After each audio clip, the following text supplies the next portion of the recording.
My name is Nathan Cole. I'm 32 years old.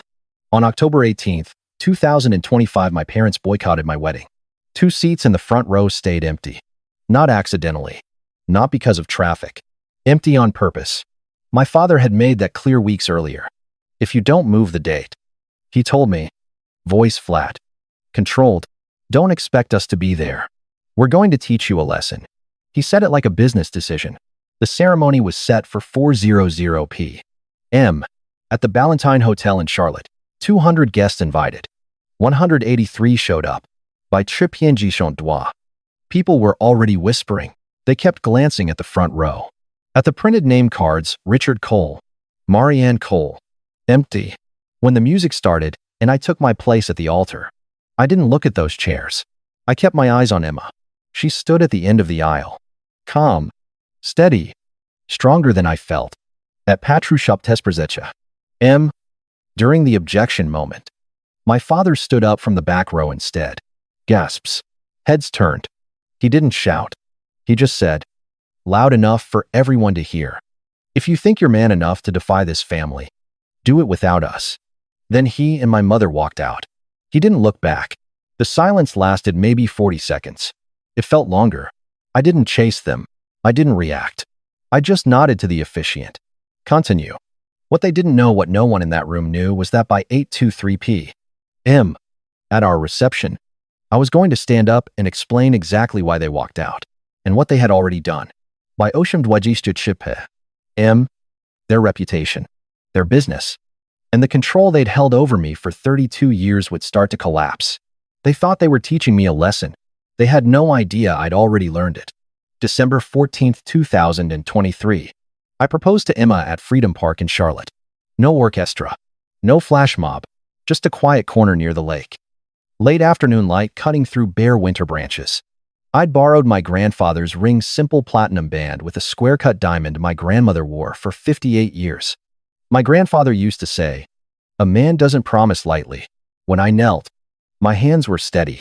I don't get nervous often, but that moment mattered. Emma didn't hesitate. She said yes before I even finished the sentence. The next morning, I called my parents. My mother cried. Happy tears. I thought. My father's voice carried something close to pride. That's my son. He said, we'll help however we can. I should have recorded that call. A week later, we had dinner at their house in Myers Park, the house I grew up in. Brick exterior. Private drive. The kind of place that signals generational stability without saying it out loud. After dessert, my mother set down her glass and said, almost casually, your grandparents left something for this. I looked at her. For what? The trust. She said, $150,000. For the first grandchild who gets married. That was me. My grandfather passed in 2019. I hadn't known about any wedding allocation. My father nodded from the head of the table. It's yours, Nathan. They wanted you to start strong. I didn't ask questions. I didn't think I needed to. For the first time in a long time. It felt like they saw me not as the responsible one, not as the steady one, just as their son. Emma squeezed my knee under the table. She was smiling. I left that house believing something simple. That support meant support. That family meant alignment. That when they said, we've got you, they meant it. I didn't know yet that kindness, in my family, always came with a clause. My sister Ava is 29, 3 years younger than me. If you only saw her Instagram, you'd think she runs a luxury brand empire. Bali sunrises, Monaco yachts, wellness retreats in Tulum. 182,000 followers and growing. Username Ava Ascends. She calls it curating a lifestyle. My parents call it vision. They've funded that vision for almost a decade. Rent in Los Angeles. Range Rover lease. Travel budgets labeled content investment. My father says it's strategic. My mother says Ava has presence. I call it underwriting. Growing up, the difference was subtle but constant. Ava got dance classes, photography workshops, summer trips to Barcelona for cultural exposure. I got, you're good. You'll figure it out. When I graduated from UNC Charlotte with a degree in supply chain management, my father shook my hand and said, solid choice. Then he asked Ava how her YouTube analytics were trending. At Thanksgiving 2019, 2 weeks after my grandfather's funeral, the pattern became permanent. We were sitting around the table. Ava was explaining her rebrand strategy. My father leaned back, studying her like she was a promising startup. "She's going to do something big," he said. "She's got instinct." Then he looked at me. "Nathan's steady. Steady wins long term." Steady. That word followed me for years. It wasn't an insult. It was worse. It meant predictable, replaceable, safe. Ava got applause for potential. I got approval for reliability. By 2024, she was living full-time off sponsorships, though the brand deals barely covered half her expenses. My parents filled the gap. They framed it as belief. Meanwhile, I was working 60-hour weeks as operations manager at a regional logistics firm. I paid my own rent, built my own savings. No bailouts, no subsidies. I didn't resent Ava. Not exactly.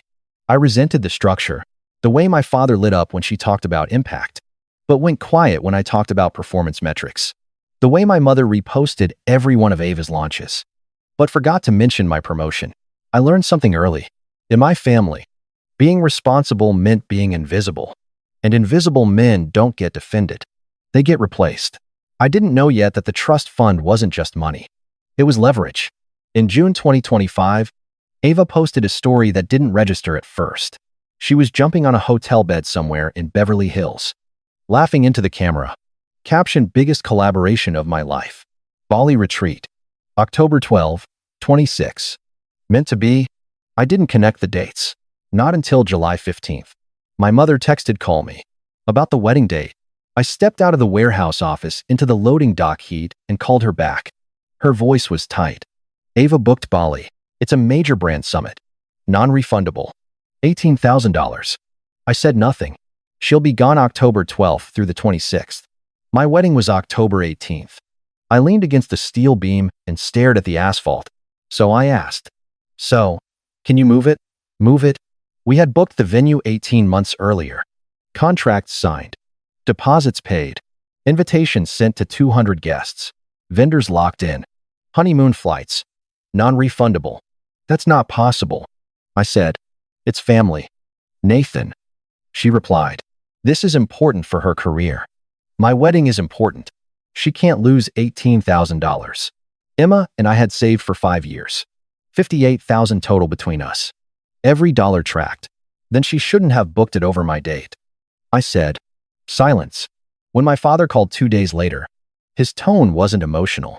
It was transactional. "You're being rigid," he said. "This isn't about money. It's about unity. We're not changing the date." A long exhale. "Then understand something," he said. "You don't get to choose independence and still expect support." It wasn't a threat. It was a warning. Boundaries in my family weren't neutral. They were declarations of war, and I had just made one. The text came at 6:41 a.m. On July 22nd. I was already awake. "I don't sleep much when something's unsettled. From Dad. Since you've decided to move forward without considering this family, don't expect our financial support. The trust will remain where it is. Actions have consequences. You're on your own. No emotion. No explanation. Just removal." I read it once. Then again. The trust. The $150,000 my grandparents had set aside. The money my father had said was mine. "Can they do that?" I asked Emma that night. She didn't answer immediately. "She doesn't speak unless she's sure. They're trustees," she said finally. "They have control over distribution, but control isn't ownership." I nodded. For 47 days. There was silence. I didn't call 6 times like I would have when I was 22. I called once. It went to voicemail. I sent one message. "If this is how you want to handle it, I understand." Read. No reply. My mother liked every one of Ava's Bali prep posts. Commented heart emojis. "So proud of you. Dream big." They didn't acknowledge our wedding countdown once. That was the part that landed hardest. Not the money. The erasure. At a family barbecue in early August I wasn't invited to but saw photos from later. My father was quoted in a caption. Ava posted, "Real success takes sacrifice." It had 3 Cuxisata likes. Emma watched me go quiet. "You're not wrong for holding your ground," she said one night. "I know," I answered. And I did know. But something shifted during those 47 days. Something structural. I stopped hoping they'd reconsider. Stopped replaying the conversation in my head. Stopped expecting fairness. They weren't trying to negotiate. They were trying to reassert control. The trust wasn't about generosity. It was leverage. And when I didn't bend, they pulled it. That was the moment it became clear. This wasn't a disagreement about dates. It was a test. And they thought I'd fail it. October 10th, 2025. 8 days before the wedding. I was reviewing final seating charts when Emma walked into the kitchen with her laptop open. "You need to see this," she said. Her voice wasn't emotional. That's how I knew it was serious. The email was from Lauren Whitfield, our venue coordinator at the Ballantine. Subject: conflicting instructions. Urgent. Attached were 3 emails. All from my mother. September 3rd. We need to discuss postponing the October 18th event to 2026. Please call me immediately. September 17th. This date cannot proceed. My son is making an impulsive decision. We're trying to protect him.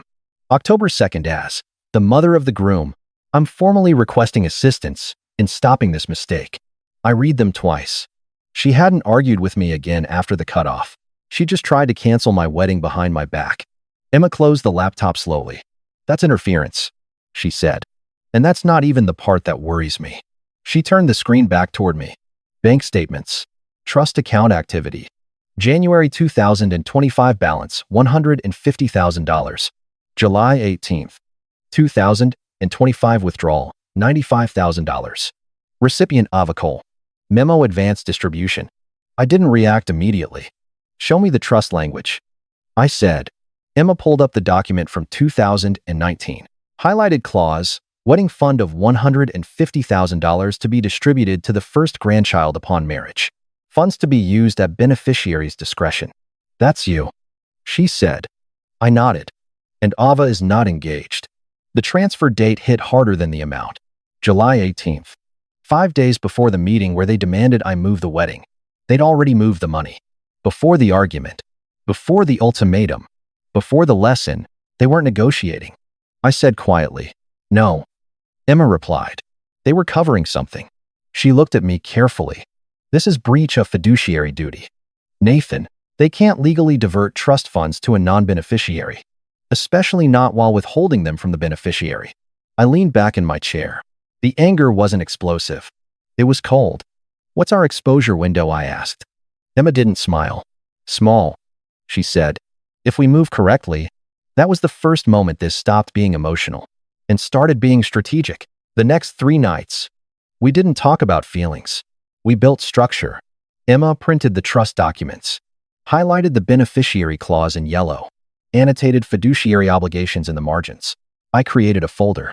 Subfolders inside it: trust, transfers, emails, texts, public record. The $95,000 transfer to Ava. Screenshots of her July 20th post first class to Bali. Because alignment pays. Date stamp visible. 2 days after the withdrawal. My mother's cancellation emails. My father's text: "You're on your own." Then we found one more entry. September 10th. $18,400 transferred from my father's personal account to Ava. Memo: Bali extension plus Europe. After they told me they couldn't justify releasing trust funds, I didn't laugh. I just added it to the folder. By October 13th, the folder had become a presentation. 22 slides. Title slide: The Cost of Humility. Emma looked at me across the dining table. "We don't have to do this publicly," she said. "We can file quietly after the wedding." I considered it. Quiet would be cleaner, less spectacle, less fallout. But I kept thinking about the front row, about the phrase "teach you a lesson," about how easily they expected compliance. If I stay silent, I said, "I agree." Emma didn't argue. So when she asked, I checked the reception schedule. Dinner at 7:00 p.m. Toasts at 8:15 p.m. Bars San. I said, specific, deliberate. 8 minutes into open floor. Late enough that no one could pretend they didn't see. Early enough that no one could leave without absorbing it. Countdown set. October 18th. Osem trin vajset pruvlas. M. They wanted to demonstrate authority. I was going to demonstrate evidence. October 18th, 2025. I woke up at 5:58 a.m. Didn't check my phone. Didn't expect a message. By Trichterjesti Plus. M. I was standing in a private suite at the Ballantine, adjusting my cufflinks, the same silver pair my grandfather wore at his wedding. I don't believe in symbolism much, but that felt appropriate. At Trachinzet Shidoy. My best man, Cole, checked the hallway. They're here, he said. Front row, I asked. He hesitated. Back? Far left. I nodded. 2 seats in the front remained empty. The name cards were still placed there. Richard Cole. Marianne Cole. Visible. At Patru 0p. M. The music started. The ballroom terrace overlooked the golf course. Late October light cutting low in gold. 183 guests. White chairs in perfect rows. Conversation stopped as Emma stepped into view at the end of the aisle. I didn't look for my parents. I kept my eyes forward. Emma walked steady, calm, controlled. When she reached me, she squeezed my hand once. Pastor Whitaker began. The ceremony moved normally scripture. Vows. Quiet laughter when the ring almost slipped. Then the line. If anyone objects to this union, speak now. Movement. Back row. My father stood. A ripple went through the crowd. A sound like wind moving through leaves. He didn't raise his voice. Nathan, he said. Measured. Deliberate. If you believe you're man enough to defy this family, do it without us. My mother stood beside him, already crying. He didn't look at Emma. He looked at me. Then they walked down the aisle. The doors opened, closed. 45 seconds of silence. No one moved. Cole leaned in slightly. You good? Yes, I said. I turned back to the officiant. Continue. My voice didn't shake. Emma's didn't either when she spoke her vows. When it was my turn, I didn't improvise. I didn't reference what had just happened. I choose you, I said. Not conditionally, not temporarily, permanently. We exchanged rings. I now pronounce you husband and wife. Applause followed. Hesitant, at first. Then stronger. As we walked back down the aisle, I saw people staring at the empty front row. The humiliation had landed. Public. Intentional. Exactly how my father wanted it. He thought the ceremony was the lesson. He forgot about the reception. Cocktail hour ended at 6:45 p.m. People were still whispering. Are they coming back? I can't believe he did that. What was that about? I answered the same way every time. They made their choice. At Chapter 0 p.m. Dinner began. Filet or sea bass. Crystal glassware. Soft lighting. A band instead of a DJ. It looked like every well-funded Southern wedding. Except for table 1. 2 empty chairs. The name cards still in place. No one moved them. That optsensis prezicha p.m. The toast started. Cole went first. Told a story about me breaking my arm in high school football and finishing the game anyway. People laughed. Emma's sister followed. Elegant. Emotional. Talked about loyalty. Then she handed the microphone back. And now, she said, Nathan has something he'd like to share. I stood at 8:23 p.m. I didn't rush. I didn't smile. Thank you for staying, I said, especially after earlier. A few tight laughs. I nodded toward the screen behind me. We were told today was about humility. Click. The projector lit up. Slide 1. The cost of humility. The room shifted. This won't take long, I said, but it will be clear. Slide 2. Black and white photo of my grandparents on their wedding day. This is where the trust started. Slide 3. Highlighted clause. Wedding fund of $150,000 to be distributed to the first grandchild upon marriage. That's me, I said, not my sister. Slide 4. Bank statement. July 18, 2025. Withdrawal $95,000. Recipient Ava Cole. Audible gasps. I let 5 seconds pass. 5 days before I was asked to move my wedding. Slide 5. Ava's Instagram post. First class seat. Caption alignment pays. Timestamp visible. Slide 6. Another transfer. September 10th. $18,400 from my father's personal account. Memo Bali extension plus Europe. After I was told there was no money available. Someone whispered, Jesus. Slides 7 through 10. My mother's emails to the venue. This wedding should not proceed. Please help us stop this mistake. I read them verbatim. No embellishment. Just text. Slide 11. Screenshot of my father's 641 a.m.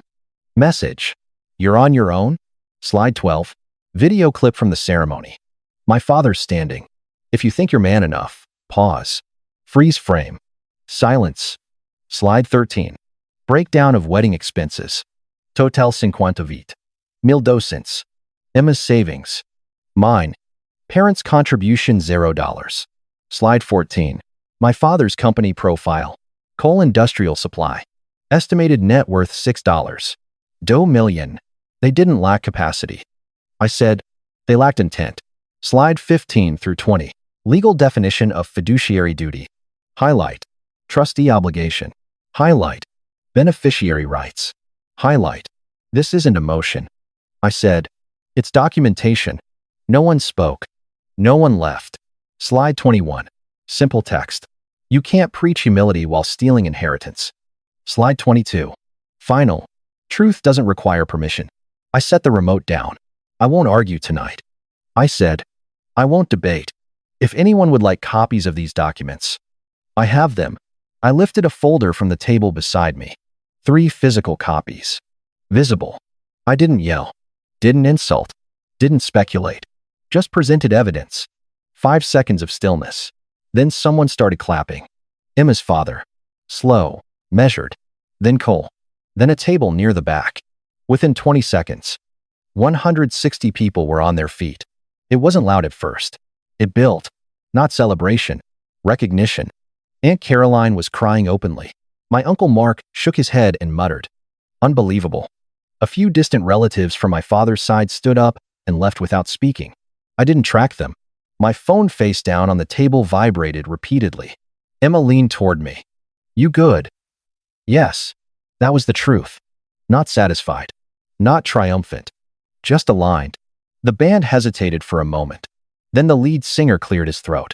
Well, he said into the mic, I guess we're not doing slow songs anymore. Laughter broke the tension. Music started. People moved to the dance floor. Energy shifted. Relief looks a lot like joy when it finally arrives. At Noah Patrzache. M. Cole grabbed the mic again. To Nathan, he said, for knowing the difference between pride and proof. Cheers followed. By 11:30 p.m. M. The ballroom felt lighter than it had all day. As guests began leaving, several asked for the documents. I gave them out without commentary. No speeches. No vengeance monologue. Just paper. At midnight, back in the suite, Emma turned her phone on. 42 missed calls. Dozens of texts. One voicemail from a number we didn't recognize. Hi. This is Lila Moreno from WBTV News. We've received multiple tips regarding an incident involving coal industrial supply at a wedding tonight. We'd appreciate comment. Emma looked at me. It's spreading. I nodded. Good. Because humiliation fades. Documentation doesn't. They wanted a public lesson. They got one. By 9:00 a.m. the next morning. It wasn't private anymore. Clips from the reception were already online. Someone had filmed half the presentation. The video of my father standing during the ceremony was clearer than I expected. The freeze frame of his face mid-sentence circulated with captions I didn't write. By noon, a hashtag was trending locally. Number justice for Nathan. I didn't create it. I didn't encourage it. But it moved. Facebook posts. LinkedIn threads. Instagram reels dissecting the trust clause like it was true crime. At Boycotted p.m. I received a call from an attorney, David Kessler. He said, trust litigation. I've reviewed the documents circulating. If they're authentic, you have a very clean breach of fiduciary duty claim. Emma was already sitting across from me at the kitchen table. We're interested, she said calmly. Tuesday morning. We met him in his office uptown. Glass walls. Neutral carpet. No drama. He reviewed everything again. Trust agreement. Bank transfers. Emails. Public video. Then he leaned back. This isn't complicated. He said, your parents, as trustees, diverted funds to a non-beneficiary.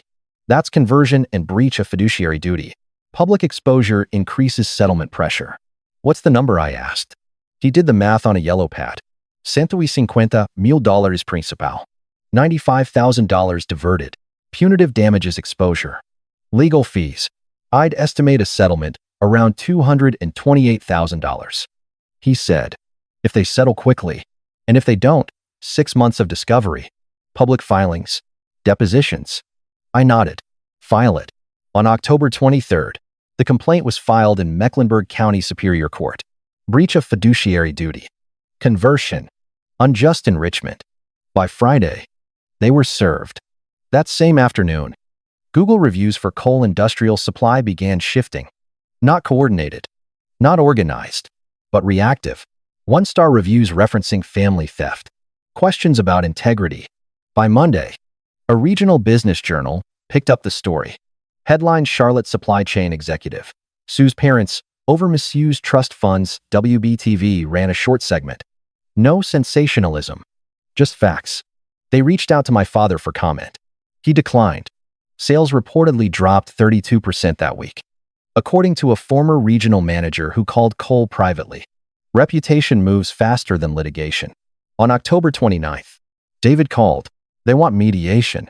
I didn't feel victorious, just tired. Schedule it. I said. Mediation took place November 5th. Neutral office. Retired judge. Separate rooms. I never saw my parents that day. The mediator moved between rooms like a courier. First offer, $180,000. David didn't look at me. He just shook his head. Second offer, $200,000. Still no. 4 hours in, the mediator returned. They'll agree to $228,000. He said, full amount, in exchange for no further public commentary. I thought for a moment. Add a written acknowledgement of fiduciary violation. I said, signed. 30 minutes later, the mediator returned. They agree. No apology speech. No reconciliation meeting. Just signature. Funds wired within 5 business days. When the transfer hit our account, the memo read, Settlement, Coal v. Coal. I stared at it for a long time. Not because of the money. Because leverage had been reversed. They used finance to control. We used finance to close. The public story slowed after that. Hashtags faded. Reviews stabilized. But reputation doesn't fully reset. It recalibrates. And they felt it. Quietly. Exactly how consequences usually arrive. The money hit our account on November 12th. No note. No message. Just a wire confirmation. 3 days later, a certified letter arrived. 1 page. Signed by both of them. We acknowledge that we violated our fiduciary obligations as trustees of the Cole Family Trust. We allowed favoritism and personal judgment to interfere with our responsibilities. We regret the harm caused. It wasn't emotional. It wasn't warm. It was legal. I read it once and placed it in a folder. I didn't respond. Ava's following dropped from 182,000 to 117,000 within 2 weeks. Then to 104,000 by December. Brand partnerships paused. Comments disabled on several posts. Her captions changed. Less alignment. More growth. My father's company stabilized after about 6 weeks. But not fully. According to someone still inside the business, revenue closed the quarter down 27%. Not catastrophic, but visible. On Christmas Eve, I received a text from my uncle. Your dad asks about you.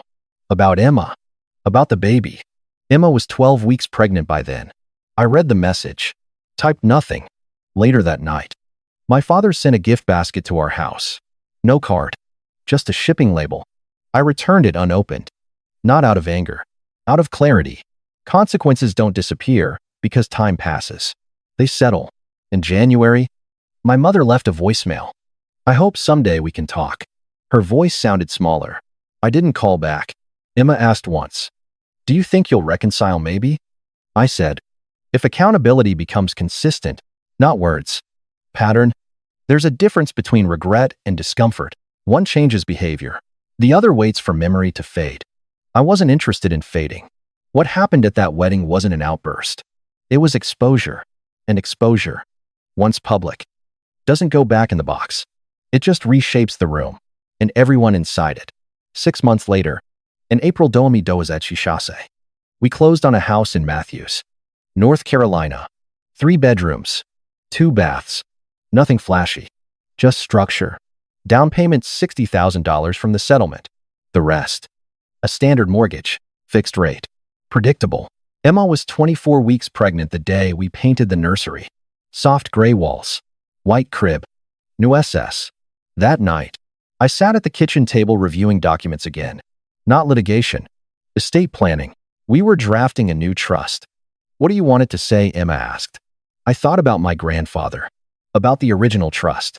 About how something meant to build had been used to control. Simple. I said, this is yours. Not leverage. Not conditional. Use it to build a life that makes sense to you. Emma smiled. We signed the preliminary drafts the following week. No loopholes. No discretion clauses. No room for reinterpretation. My parents tried once more in May. A package arrived. Baby clothes. Expensive brand. No note. I sent it back. Not because I hate them. Because access isn't automatic anymore. It's earned. Sometimes reconciliation is possible. Sometimes distance is healthier. I don't know which path this will take. What I do know is this: on October 18th, in front of 183 people and 2 empty chairs, I learned something permanent. Some families are inherited. Some are built. Ours is built, and built things tend to last. This story is created by the Boundaries and Bloodlines team for entertainment purposes only. It is a fictional narrative and should not be interpreted as legal advice or encouragement to replicate any actions described.